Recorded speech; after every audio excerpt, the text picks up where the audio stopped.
you surround yourself with the wrong people who always criticize and always come up with a reason that things are not going to happen, congratulations, you're screwed. If you get a few people who say, that is motivational, I see that in a different world. One of my favorite quotes of all time is a Michelle Obama quote that says, you cannot be what you cannot see.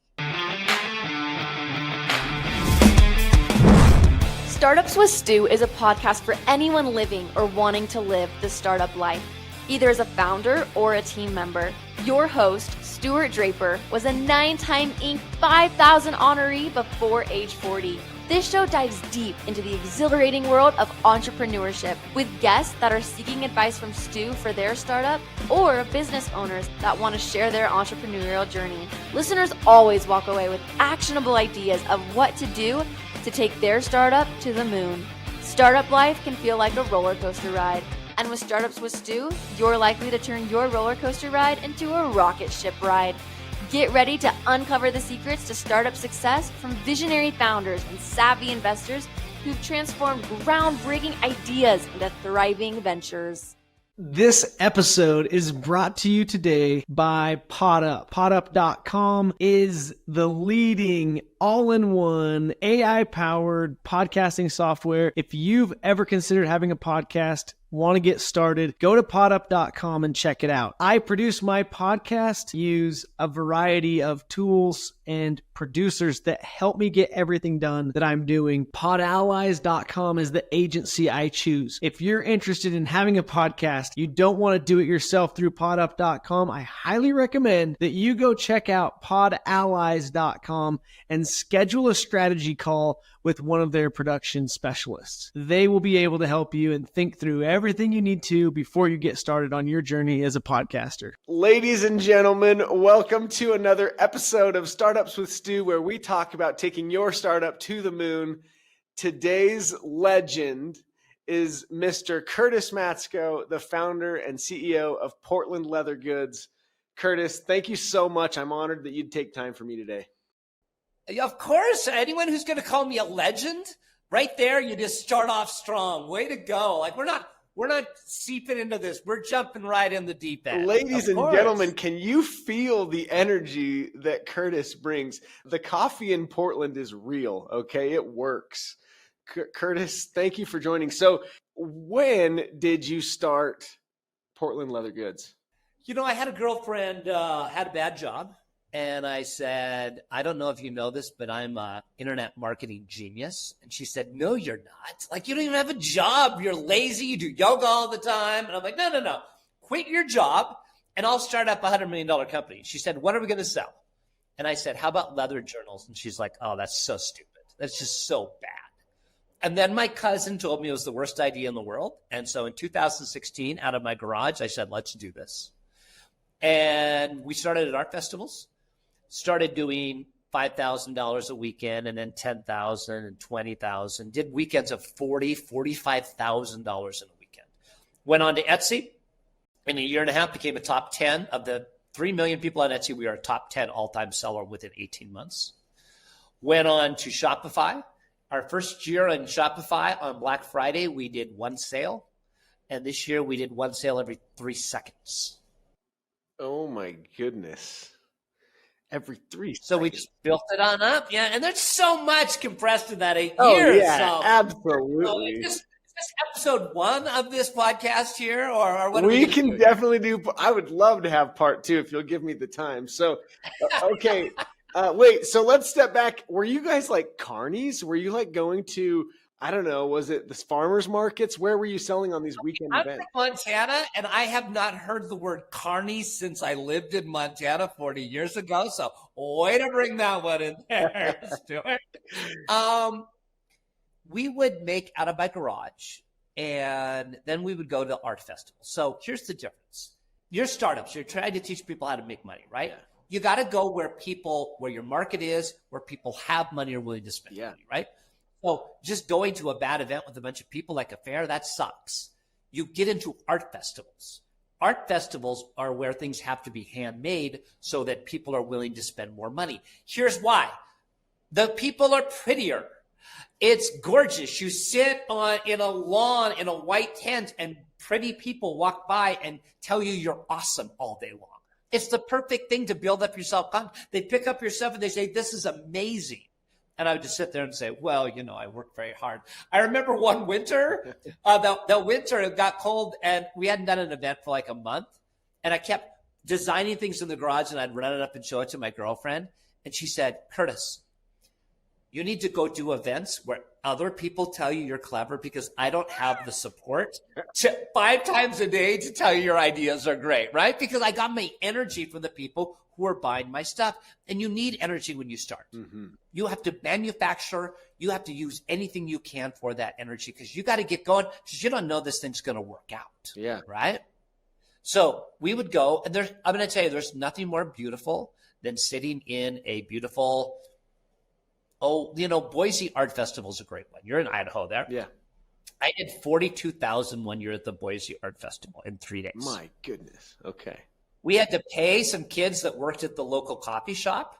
It was, what is that, at Dutch Brothers? Yeah. Because we paid them to take the van and drive it to Portland all night long, pick up more stuff and drive it back because we're running out of stuff. And they just grabbed a bunch of coffee and they said, how do we get in the house? I said, we don't even lock it, just go in, load up with whatever you have and bring it all back and we'll sell all that too. Right? Wow. So those are the early days, right? Now we're moving into like 200 million. And we're a bigger operation, but it's step by step, manically going step by step into the next era. I love the idea of just listening to founders to hear parts of their story to go, oh, there's a lesson I can learn from that. And folks, a lesson I just learned in hearing Curtis's story is he goes to Boise, things are going so well, rather than just say, oh, darn, we sold out. He literally went to the Dutch Bros and was like, hey, kid, you want to drive to Portland, Oregon for me tonight? It's a 6-hour drive. You drive over there, pick up what I need, and bring it back. I'll pay you. I'll pay you the big bucks. And these strangers from Boise are happy to help him. And he finds a way to make sure he's totally maximizing the opportunity that he's been given to go and earn and win here. So fantastic. I love stories like that. All right. So the Etsy thing is your next jump. And then Shopify, meaning when you were on Etsy, you still weren't even doing your own website sales yet. You're just on. No, we were killing it. We did great. We grew. Okay, but wait, how big did you grow before you even left Etsy? 4 million a year. Holy crap. That is such a beautiful thing. You don't even own your own real estate.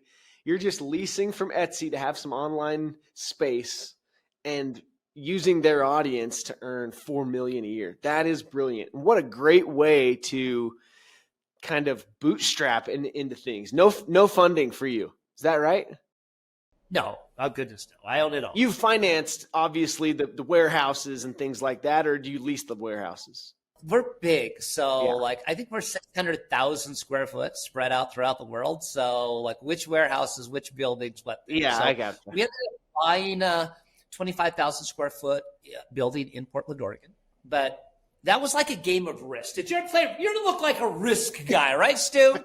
Well, I do enjoy Risk, but I've never played the game. It's not my game. So we moved into 2,000 square foot in this 25,000 square foot building. It was Portland, so it was a pole dancing studio. When we left the garage to go to a pole dancing studio, all purple with mirrors everywhere.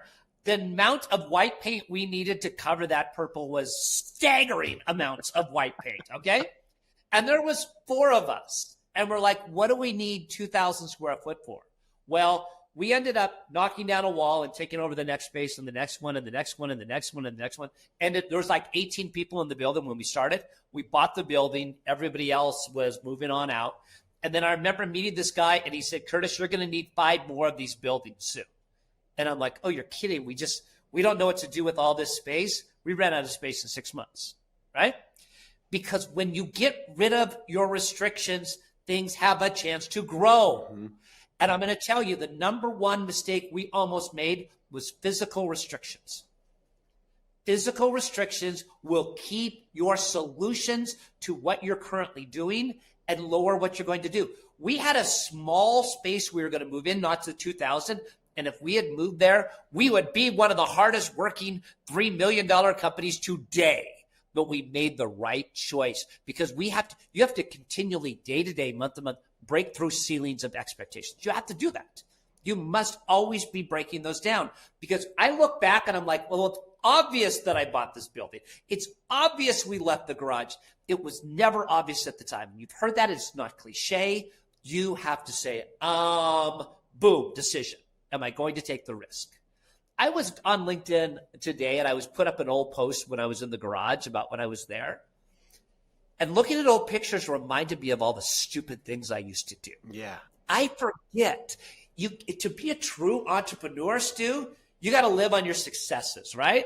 And I'm like, oh my gosh, these pictures remind me of the 18 wrong things I did, but I made enough right things that we were able to do that. And the one thing I do is I break through the ceiling again and again and again and again. We built this behind us right here. And within 1 month of being in this building, we're building a bigger one next door on the wall over there. So it's even bigger.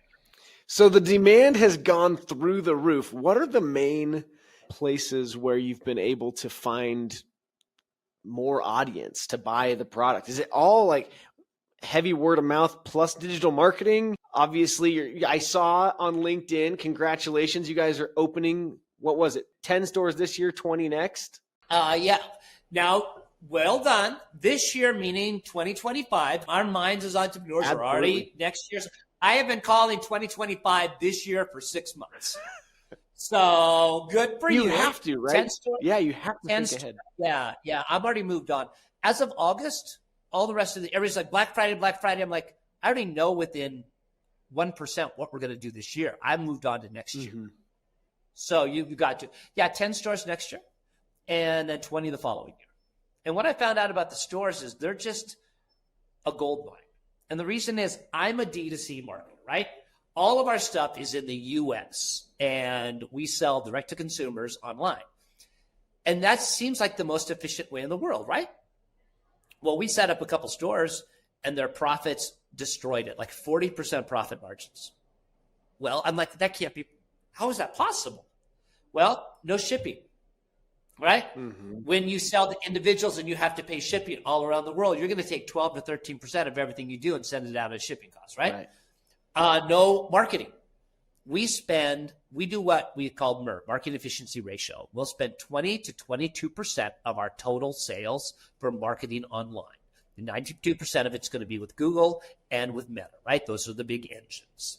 Now, when you say that, if you want to do 100 million, that means we have to spend 20 to 22 million in online marketing.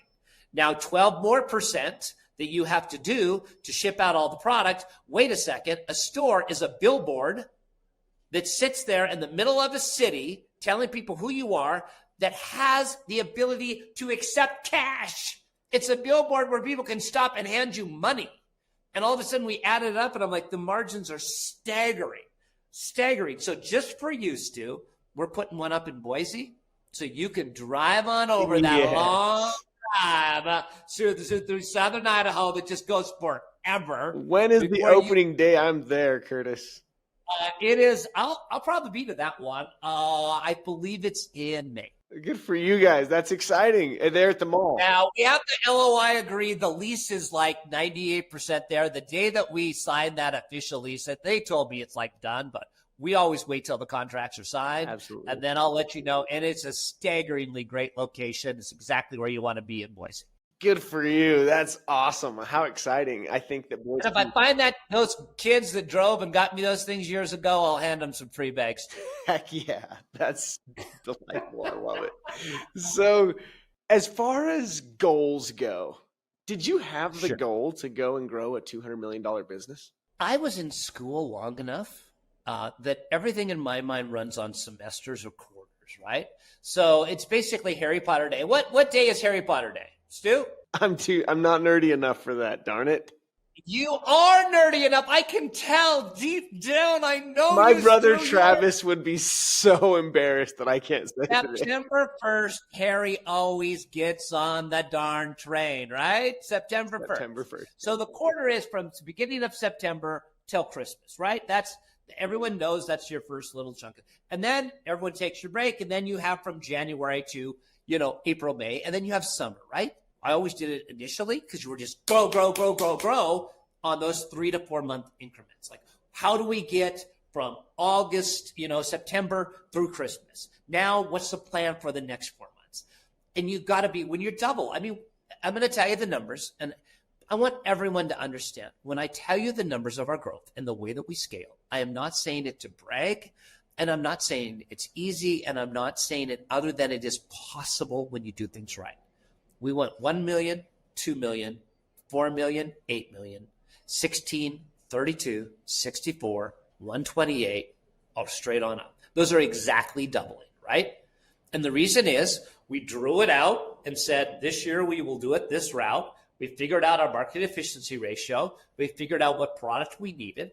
And then you have ups and downs, but then you scramble to make sure your numbers are right. And guess what? Every year we just magically hit our numbers. So next year we're rolling into 200 million, and I think we're going to do 20% EBITDA, right? It's freaking crazy.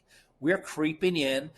What most people tell us now is it gets real at 100 million, and we're going to be pushing toward that $1 billion mark. Now, that is a mixture of goals short term. How do we hit our goals this month? Because that goal this month hits this quarter, which hits this year. Does that make sense? Yes. At the same time, I have to be building. As the visionary, I've got to be building buildings before we need them. Everyone's, why are you doing that? We are locked in this day-to-day problem because I know you're going to need that. I know you're going to need that. So it is a mixture. And you see patterns as you do this long enough that you can see how this all comes together. So the first thing is, I'm going to tell everybody, how do you scramble and how do you get that first $1 million in sales per year? In order to get $1 million, you have to have some degree of market fit. Your product has to be accessible for you to sell. And I started with art festivals. And I'm going to tell you this, 98% of the people I was next to at art festivals are still at that art festival to this day. And some of them, I remember as I would walk around, and they're like, well, the crowds, this is a bad event. They don't like my product. I remember looking and thinking, they have a crappy product. They just keep thinking like the jewelry people, if you just keep straightening your jewelry out more, you're going to sell more. No, I took it as a challenge. Every person who walked into my booth was going to be my friend, was going to buy my product. Everyone. If they didn't, I would be in shock. I'm like, we're so good. Why the hell didn't you buy? And they would say, well, I'm kind of looking for this. And then you mold. I'm going to tell you, art festival people, it's a fantastic thing. I was different than everybody else. People would get there 3 hours ahead of time to set up to make sure it's perfect. I would roll in 15 minutes before, okay? So I got my tent kind of set up and just bins of my product laying around. And so when people are starting to get there, they're going through my bins before I'm even set up, right? People love that. They love going through things on the ground. I bet, yeah. I set it up at 11 o'clock. I would be watching the flow of how people came in because everyone's different. They come from a different angle. They have to walk around. They view you differently. Every single one's different. I would break almost the whole thing down at 11, between that and 11:15, and move the walls until I got it where all of a sudden the traffic was perfect. The people were stopping here, walking in, the flow was hitting, the money was coming in. And everyone's like, how can you shut down an hour in? I'm like, I never shut down. The fact that I'm there doing this drew attention. P.T. Barnum said, nothing draws a crowd like a crowd. Man, and you just have your stuff out there, and everyone would come over and say, how do you have 50 people in your booth? Stu, you're just the type of guy I want to tell you one of my best secrets for, okay? Please, let's hear it. I would literally take this huge booth of all these leather goods, and if I didn't have a big enough crowd, I would leave. I would go walk around the other booths to see what was happening. And by the time I got back, there's literally people in my booth, 30, 40 people freaking out, going, I don't know who runs this booth. He just left his stuff there. So there's usually like stacks of cash sitting on my chair where people would leave it. And people would say, don't worry, I'm watching. I'm watching your stuff. And then I would sit down. And now I had a big group because everyone's like, what's going on here? Then I would talk to each person. Oh, thank you so much. Oh, it'd go slowly. And then the line would be created up, right? And as they're standing in line, they would grab other things. And then the line would draw even more people. And then my people next door to me were like, why does this dude get all the people when he doesn't care enough? He literally walks off from his booth. What if someone stole something? So what? Don't live in fear, you idiot. What if somebody took one leather bag and I ended up making an extra $10,000? Do the math, everybody. Don't live in the problem, live in the solution. Stu, I just told you that. I've never told that one to people, but you seem like such a nice guy that I thought I would throw that out to you. Don't live in the problem, live in the solution. This is such gold content. I can't thank you enough for sharing it all. And that secret is a fun one. At Stu Kent, we were disrupting the education space. That's my last startup. Yeah. And in the education space, the publishing companies, they've been around for like over 100 years, right? And they're paying salespeople ridiculous amounts of money, and they don't have to work that hard to succeed, right? Well, yeah. I was not able to pay my salespeople that much money, and they did have to work really hard to succeed. And in my marketing team, same thing. And we were young and dumb and figuring things out. And one of the things we quickly learned was that we could show up at the marketing professor conferences and be complete rock stars. And we didn't do anything that crazy. Like one time we brought an Otis Spunkmeyer oven and made cookies. Another time we brought a 3D printer and printed off their nameplate with our logo at the bottom. And these professors were so excited to come in. There was a ton of people at our booth and almost no one at the others. And our content was unique and different. Our product, I think, was better, but we also just found ways to make sure we stood out. So good for you. And thank you for sharing such an awesome story there. Oh, talking about myself is such a very difficult thing for me to do, but you're somehow getting me out of my shell, so I'm not shy anymore. So well done. Okay, so you're in Portland, Oregon. What's it been like growing a business in Portland, Oregon? This particular one, I am now living in León, Guanajuato, Mexico, and San Miguel, Mexico, and Austin, Texas, along with having the buildings in Portland. Oh. So this particular thing you see right here is in León. And that happened, I'm going to tell you how it happened. Yeah, let's hear it. Number one, COVID hit. And we were out of business within 1 month, right? We had nothing. Everyone had to go home. Portland was one of the most restrictive places, so we were out of business. And I got my marketing, his name is McCoy Merkley, I just call him Maverick, said books will be written about people who took chances and people who got scared. I got on a plane and I flew to León, Guanajuato, Mexico. It's 2.5 million people. Most people, if you know it, you know that there's 700 shoe factories in León, Mexico. Holy crap. So if you're talking leather, the best leather boots in the world, they're all made in León, right? Well, what had happened? Everyone had gotten laid off there too. So we started with 1,000 square meters, 10,000 square foot. What you see behind me right here is about 8,000. So you can tell how small, and this is just a small part. By the way, for those listening on Spotify or Apple, yes. Curtis's background is actually one of the warehouses where they are literally making bags behind him. So it's really fun to see. Yeah, we did that. And so we came down here and all the shoemakers, the best leather artisans in the world, had just been laid off. So we got a big space, spread people out and started up. And pretty soon we'd come to work and there was a line a block long of people who wanted to come to work for us. And they're the best, sweetest, most wonderful people in the world. I actually ended up buying a house down here and thought I would spend like 1 week every 2 months. And I never went back to Portland. I swear, I called up my real estate agent and said, sell my house, I'm not coming back. That is awesome. Hablas español, entonces. You speak Spanish? Not a bit, man. Who No, I have Mariana. If you go to LinkedIn and go to Curtis Matsko, connect up, and you're going to watch videos of my assistant, Mariana, who speaks the best English in the world. She drives me everywhere and hangs out. My top 100 employees here all speak English. You know, if you're really smart, if you're really driven, and you speak English in León, I've already hired you, right? I just really went around and grabbed the best employees in the world, brought them in here. They're absolutely phenomenal. And I absolutely love living here.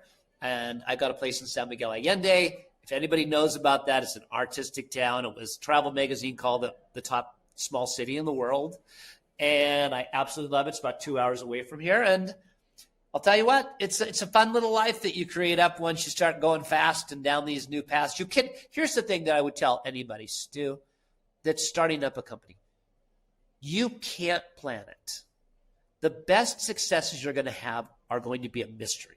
You just know when you put this in and you start going forward, things will happen. If you have the belief that things will happen, they happen. If you look around, you'll make decisions that a year and 2 and 3, you'll look back and say, no one ever could have predicted where I would be and how I would be doing this, right? Yes. Did I think I would be successful? Of course. I'm cocky as you can't believe. I always think I'm going to win, right? I believe. We know somebody in common. We know a guy named Tyler Morin. Hi, Ty. I remember at Christmas in 2017 when we had just went on to Etsy, and I'm sitting there going like this in my phone, ding, ding, ding, ding, all the orders coming in, and Ty coming over and saying, "What's going on, man?" Just like, yeah, put up this little Etsy business. He's like, "You're just making how much money you're making?" I thought it was so much. Oh, You're yeah. like, wow, Like, $1 million a year. Mind blowing, and there's days that we do that now, right? You can't predict where you're going to be, but you have to have the inert faith that you're going to get there. You have to have the belief that you're going to get there. There are people who are focused and disciplined. I can always beat them because I'm obsessed. Always. They're always going. Disciplined people will always give up before me. Always. So I don't believe everyone's meant to be an entrepreneur. I don't. Mm-hmm. But I believe if you have drive, you can do unbelievable things in this world. Or you can come up with the excuses of why you didn't and live in that world. And I don't mean anything bad about that, right? Mm-hmm. I love average people. It makes me look spectacular. If it weren't for average people, if everyone was like me, I wouldn't be so damn different than everybody else, right? Okay. Taking a quick break from the episode. Sorry to interrupt, but I have to take a second and thank the great team at Pod Allies that helps me produce this podcast. Startups with Stu is not an easy undertaking. It takes a lot of work and team power to get this thing done. So the team I use for my podcast, podallies.com, go check them out. If you are considering a podcast, if you've thought you have a dream for a show and you want to go make it happen, go to podallies.com and book a strategy call today. I promise you won't regret it. Speaking of the show or shows, let's get back to Startups with Stu in this episode. Forgive my interruption, but if you're interested, go check out podallies.com. I had a guy on my show in a recent episode. His name is Mike Fata. He grew a hemp food business. I know Mike. I hung out in Tulum, Mexico with Mike last week. No way. He was just on my show. And you know his story then, 0 to 419 million. And when he was at 0, he was a high school dropout. So he came from nothing really, right? And one of the things he said, he's like, if I can do it, you can do it. And I said, Mike, I got to stop you for a second. It's not true. Just because you can do it doesn't mean everyone else can do it. And he says, oh, okay. Well, yeah, let me step back. The fact is, if you believe that you can do it, then if I can do it, you can do it. But if you don't believe you can do it, then you can't do what I've done. And that hit for me. That slapped. I like that. You have to have, here's the thing. People can look at themselves as victims in this world or problems and come up with excuses, okay? Mike was 300 pounds, high school dropout. And now, I got to tell you, that jerk, he's like running on the beach and out there and breaking out in the morning. He's got this big thing in his house where he works out. I'm like, you son of a bitch. Like, come on, man. He's just like, what? And he's all buff and everything. He had just enough trauma to say, I am going to make this work. And he would not be stopped. And then he timed 3 exits of 3 different companies exactly at the right time, right? And that's how you get to the 419 million, right? Mm-hmm. And now what he does is he goes around and helps other people. And he says that if you truly believe you can do it, if I could do it, you could do it. And that is true. But not everyone has that drive. Most people will be, their surroundings and the people around them will convince that they could do something else. Yeah. Hey, do you want to get that and fill that up and make sure that's working? The little thing I want to show that to Stu later on. All right. So if you're listening in, I hope that you're paying attention to some of this belief stuff that Curtis is talking about, because if you're someone that's listening in and going, why am I weird that I believe I can do this? Like, why do I think I can do? But the fact is, God's got something for you to go do. Go make sure you work hard, live right, and then have the courage to jump on the right opportunity when it's there, because you believe in yourself. And if you believe in yourself, you really can do it. I like that guys like Mike Fata and Curtis get together somewhere. That's cool. I want to hear more about what brought you together in Tulum. I have found that the more I get myself around people that think big and dream big, the more I feel like I've found my people. And I hope that if you're listening today and you're not there yet, that you go, yeah, but these are my people and I'm going to be with them. And I believe like that. You know, it's math. I'm a big believer in doing the numbers and the data and coming up with the solution. Here's the thing. Most people are not motivated. So if you're evenly distributed as a child around people around you, the odds are your 3 best friends are not motivated. If you have 1 or 2, that is something different. But when you get in your car and you go off for college, you have a choice. Who the hell am I going to be around? Who am I going to surround myself with? And if you surround yourself with the wrong people who always criticize and always come up with a reason that things are not going to happen, congratulations, you're screwed. If you get a few people who say, that is motivational, I see that. I see that in a different world. One of my favorite quotes of all time is a Michelle Obama quote that says, you cannot be what you cannot see. If you look around and you see no hope and your friends suck, that's how the way you see the world. And if you see one of your friends that's more motivated, and then 2, and then 3, you will become like that. So I am not saying completely cut out and be I'm cooler than my other friends, but I'm saying go on a treasure hunt to find the best people in the freaking world. My LinkedIn used to say, surrounding myself with the best people in the world. That's it. I will not. You asked me, you contacted me on LinkedIn and said, do you want to be on my podcast? Yep. And my first thought was, who the heck is this Stuart guy? I don't know. So I went in, I researched you, I watched some of your stuff, and you want to know why I decided to be on this thing? I thought, if I bump into this guy in Idaho Falls, me and this guy are going to have a 3-hour conversation, and we're just going to laugh, and we're going to really like each other.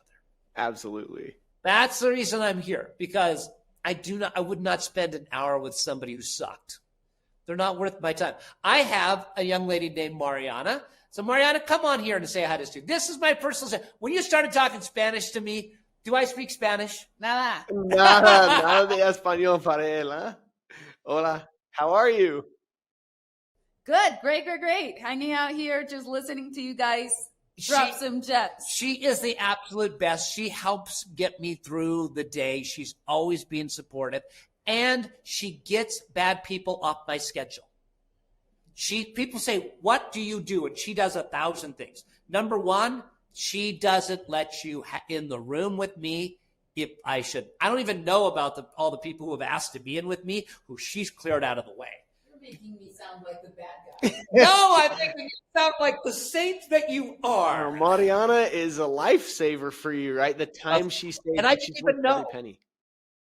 I got to tell you, I didn't even know. I really thought, oh, don't worry. I like meeting this. Even if it's bad, they take your energy. They take your mind. They'll say things that will spin you off.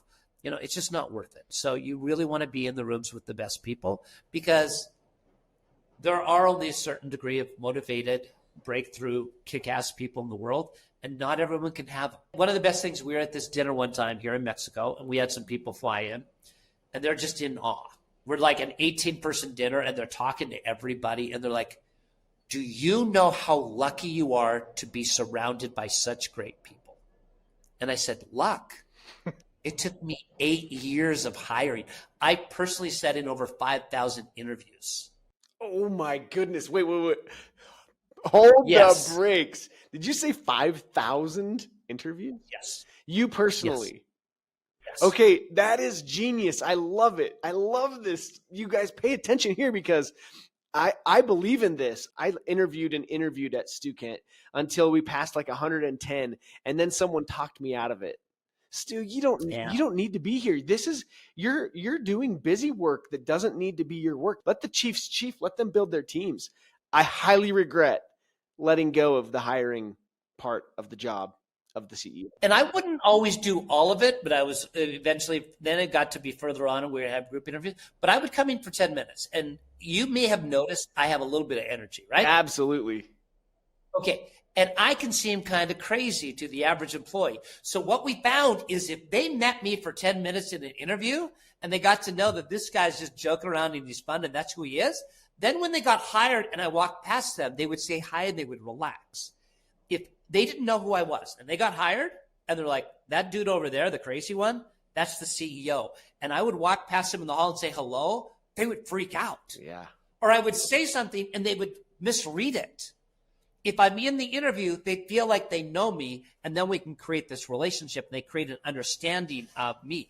If I wasn't, they always freaked out about it. They always were like, uh-oh, that's the big CEO guy. Mm-hmm. Like, come on, man. I'm just a dude from the garage that's building something, right? Yeah, Let's you're just like the them. You put your pants on one leg at a time every day. No. I jump in both legs. Come on, Bill. You still a one leg at a time guy? What a ball of fire. Come on, don't listen to some of this advice. One leg at a time. In their leather, right? You wear leather pants, don't you? I wear blue jeans every single day of my life. I don't even have non-blue jeans. I started wearing gray ones. I like them. But yeah, I think it's awesome that you've set yourself up to be a part of the culture where out the gate they get to experience that Curtis is one of us. He's part of our team and we're all a team here. Yeah. If you distance yourself from your team, you will feel that and they will feel that and it will create the culture will evolve. Well, also, I mean, please keep this in mind. When I started this company, I wasn't good enough to run a $10 million company. I was at 1, but I could run a 2. And then when I was at 8 million, I wasn't good enough to run a $64 million company, but I could run a 16. Mm-hmm. You grew with the it. reps. Yeah. The reps that you get in talking to all of those people lets you read people really freaking fast, right? So I don't need an hour with you. I can tell in 3 to 5 minutes if somebody has the spark. I can say if they're giving me honest answers or if they're giving me cliches.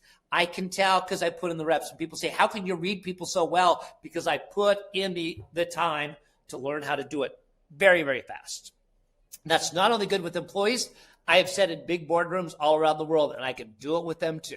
I can come in, I can be me, I can throw some things out. How they react, how they laugh, how they cliche, how they answer a question, how direct they are. You can tell right off. You get reps with people. Don't think that it's like I've talked to people my whole life. I know what I'm doing. Oh, bull. Do you see how I kept I said bull and I didn't say the other half of that? That discipline. I did that for you, Stu. Anybody else, you're friends with Tyler, so I was really nice with you there, right? Well, I appreciate that, actually. That means a lot to me, so thank you. So, okay, Curtis, I got to ask, you mentioned that like you can tell in the first few minutes. So what do you do when you can tell there's no vibe? I believe vibe is like a good word for it because if you're sensing it that fast, there's something like very natural, innate within you that like can feel whether it's there or not, right? I have 2 tricks that I say to them to make them feel better, okay? First thing I always say in an interview is the odds are against you. I'm going to tell you right now, we only bring in the best. So, hey, you may be amazing. So when you don't get this job, don't take it personally because we only hire the best, okay? So you know the odds are against you, right? And you can see them either perk up a little bit or diminish a little bit, okay? And the second thing is I say, this is just a first round. We're only going to be talking for about 5, 10, maybe 15 minutes, right? Now, if you like them, you can keep talking. If you don't, you can allow them to go and still feel good about themselves, right? Because that's what I did. I would spend an hour with somebody that I knew I wasn't going to hire trying to build their confidence. So the next interview they went to, they would do better, But that was just the emotional strain that took on me was too much. So now I come in and I say, you're not good enough. The odds are against you. And then if I like them, somebody else will always be in the room, an HR or somebody else. I will always say something like, if this was me and I was you, I wouldn't even ask about pay. I would take this job because you're getting on a rocket ship And in 1 year, you're going to learn so much, you're going to be a completely different person. Yeah. Now, we're going to pay people. But the thing is, we only keep the best. So if you're willing to get better and be a completely different person and have the skills by next year, well, you may be part of this team. If you're not, well, then that's fine too, because there's other places that you can go out and work. And what you're doing is you're being, in a way, a kind basketball coach that's saying, hey, do you want to win? Are you someone who's going to practice and get better? Are we going to be better at the end of the season than we are at the beginning? Because if you're not great, go to Great Falls High in Montana and play for those idiots, right? Don't go to my high school, which is better than those jerks. Let's give a shout out to the alma mater. Where'd you go to high school? CM Russell High School in Great Falls, Montana. Let's go, CM Russell. And I want you, this is just for something here. The largest fan of CM Russell sports is Linda Moore and Tyler's mother. Oh, that's good to know. I knew they were Montana boys, the Morans. So that's cool. It's fun they're getting a shout out today. We'll have to message them and let them know when this thing goes live. No. Just keep them out of this too. This is me and you. So team, you got to build the team. It's got to be the right team. I loved that. And I loved that you found a way to tell people, like, you're getting on a rocket ship here. The guests I'm trying to bring on the show are either on the rocket ship going to the moon, or they are fueling their rocket ship to get ready to launch. And that's why I always use the slogan with Startups with Stu, that this is the podcast to take your startup to the moon. The magic of what Curtis is teaching us here is that the team you build is who will or will not take you to the moon. And it takes a team. I would venture to bet that Curtis's strengths, because he's more energy, artistic, charismatic, and really good with people, he's more of a marketing mind than a finance mind. And he's probably got a really good finance guy or gal on the team. Is that true, Curtis? You said you're good at numbers, though. So maybe I'm wrong. Okay. Maybe I'm reading you wrong. I'm staggeringly great at numbers. But I always say this. Here's my favorite story. I was out to dinner in the United States, and this guy came up and was talking to my girlfriend. He kept showing his wallet. And when he left, I'm like, what is that guy doing? She's like, showing me his wallet. I'm like, why? And she goes, you own a leather company, idiot. And I'm like, oh, I forgot. I owned a marketing company, right? We are marketing first. We're marketing first. We are marketing first. That's it. We're a marketing company. I could have chosen something else. Why did we do leather? Because that's the first thing I showed my girlfriend at the time and said, look what we can do. This is how we can build our company, right? Yeah. Did I have a passion for leather? I liked it. Do I have a passion for it now? Yeah, we're the fastest growing leather bag company in the world. So yeah, I've got a little passion for it, right? It's the people, the success, and the things you do. So we are 100% marketing, and marketing is about money. Marketing is about data. Now, data for data's sake sucks. Data is only there so you can make a decision off of that. But when everyone looks at a bag, people say, do you like this new bag? Or do you like this design? I do not look at it like that. I tell people you cannot use those words. Can we sell this? How much does it cost? What would we sell this for? Where are our margins? Is this a new customer acquisition, or is this a retention customer we're talking about, right? Everything has to come from a marketing point of view. And if you do not understand marketing and think, I'm going to start up a company, then I'll just hire an agency to run my thing, congratulations, you have just put a chain and a ball on your leg, and while you're trying to fly, you're screwed. You're absolutely screwed. You have to think from marketing first. Remember, we talked about the art festival. What did I think? What are they thinking when they come in? Are they seeing a sign? Are they seeing the prices? What do I want them to look at first? How do I get them to buy an additional item? All the same things that are there for an online company are there in an art festival if you look and you take that structure and you put it into it. Absolutely. Folks, I just made him kind of just go silent there. He's either liked what I said, Mariana, or he's like, this guy's just confusing the hell out of me. Take it all in. That's exactly right. I'm sitting there going, okay, there's so many really powerful lessons to be taken from each few minute segments that Curtis gives us here, folks. there's a lot of truth to it. I ran an ad agency. Ad agencies can be good for the right things at the right times, but if you let your business be and its growth be beholden to a separate organization that's not you, that doesn't care about your product like you care about your product, well, you have to understand what they're doing as well as they do. You can hire people to do it, but you have to understand what they're doing. You can't just put it in a magic box and expect it to work. Right. 1,000%. I could not agree more with that. We spent a lot of money on our marketing team and our marketing efforts, and it turned out to be one of the best things for us and as far as growth goes. We had a similar trajectory early days, but Curtis, you know what I did? I teamed up with a private equity group a lot earlier than you have chosen to do either that or go public or whatever you're going to do. Are you able to share kind of your vision in that regard? Hold right now? Are you 100% owner? Like, give us a little bit of that. I think it's good for founders going, well, when I'm at 200 million, am I going to be happy like Curtis is, or am I going to be mad that I didn't do things differently? So teach us here. I will say about 4 years ago, we got an offer for between 80 to 100 million. And we were 1/10 the size we are now.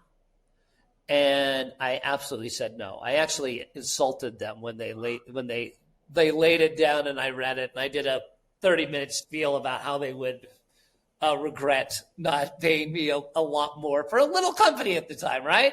We're still friends. They're still on, but they're still looking. I have no desire to sell at this point. And here's the reason. I don't need money because I love what I do. So I do not spend money because I'm working all the time and I love the people and I love what I'm doing. Now, if I ever don't do this, well, then I need some money because then I don't know what else I'm going to do in the world and it better be freaking exciting, okay? So let's just look at it like that.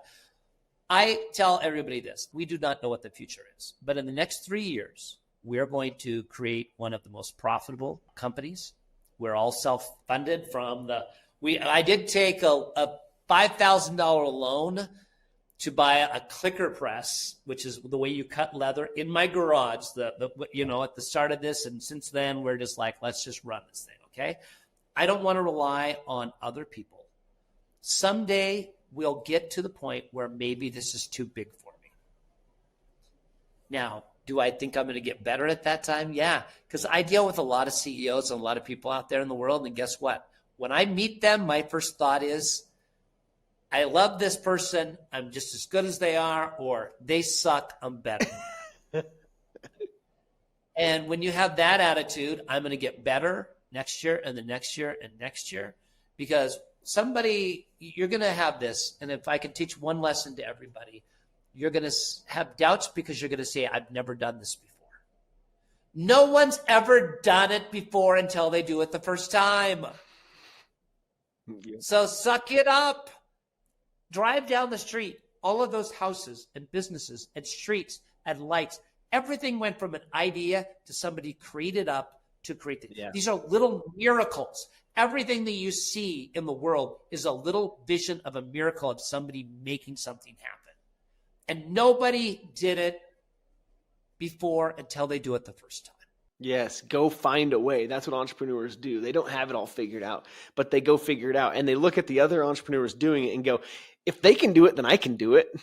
That's one of the beauties. Yeah, I love that part is I don't think that I'm better than everybody, but I know I'm just as good as that jerk. Yeah. I can at least do that. This is awesome. Well, Curtis, thank you so much coming to us live from León, Guanajuato, Mexico today, without speaking a lick of Spanish, eating all the tacos he could ever get his hands on. It's a privilege to have such a legend on the show. And go check out Portland Leather Goods, guys. You got to go buy a bag now. Like that's the No. I'm not here to push that. I will say this: if people are interested in business, next year we're going to do something every day. Go to my LinkedIn and go to Curtis Matsko, because Mariana and I write something or we do a video every single day. And it's not about the one secret. It's about, as you're building your business, each day getting that little thing. Some people get up and do readings every morning, right? Maybe somebody is a Christian and they read the Bible a little bit this morning. Maybe they do this, right? Yeah. As you do that, then as you go through your day, that means something to you, right?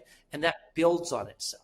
So you don't read one book and have it. You get a little bit every day to start your day. And then as your day goes, you implement that into your life. And after 365 days, guess what? You get better. So go onto my LinkedIn, and I'm going to tell you, if you're not inspired, then you need to call a doctor and check your damn pulse. Well, if you ever decide to do a podcast, I'd love to come on your show, and I may at some point hit you up for episode 2 or round 2 of part 2. I would love that. Hey, Stuart, thank you so much. I really appreciate your time. Thank you so much for coming on the show today, Curtis. Don't leave just yet. I have one thought for you, okay? Hey, founders, entrepreneurs, investors, and other listeners of Startups with Stu. Thank you for listening to this episode today. As I mentioned at the beginning, as I mentioned in the middle, I want to take a second again at the end and say, if you haven't yet and you're considering a podcast, go check out podallies.com. They sure help me a lot with the show. And I am so grateful for all that they do to help me accomplish Startups with Stu and get it out to the world so we can help more founders and take your startup to the moon. Go check out podallies.com and podup.com if you're interested in podcasting at any level. Thanks for joining me on Startups with Stu. We have big goals to help millions of entrepreneurs. If you enjoyed this show, please take a minute to share it with someone else that needs to hear it, or leave a review. Remember, success is within reach for those who dare to dream big and take action. Until next time, keep pushing forward on your entrepreneurial journey.